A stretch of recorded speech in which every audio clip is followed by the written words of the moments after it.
I want to talk about evaluating training. I know it's a topic or an area where a lot of learning and development professionals shy away from or struggle with, and admittedly, it is fairly complicated to do. Part of the reason I think is that we have a couple of models that we're collectively most familiar with. One of them is, and this is my old version, Donald Kirkpatrick's. He was kind of the leader in introducing the 4 levels of evaluating training, and it's his model. It's a triangle model that set the stage for a lot of subsequent models for evaluating training that came after. One of which, another really popular one here, is return on investment, Jack Phillips' model. And both of those focus on assessing the impact of training. And what I want to do is introduce a different model for you, just as kind of food for thought. And this is based on Robert Brinkerhoff, his work in early 2000s. He came up with something called the success case method.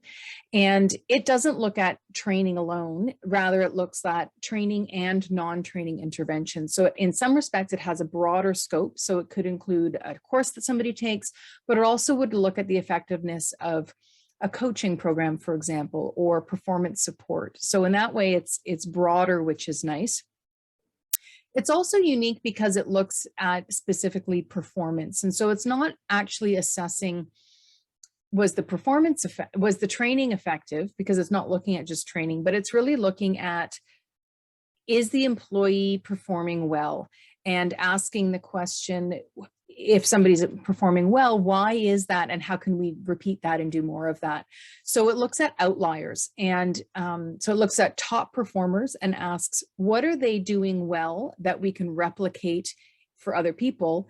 And then it looks at the bottom end, who are the poor performers and what are they doing poorly that we know we want to avoid or change? So it looks at the outliers specifically around performance. So it's almost not even a training evaluation method, but it is. And it's certainly something that we can use and incorporate.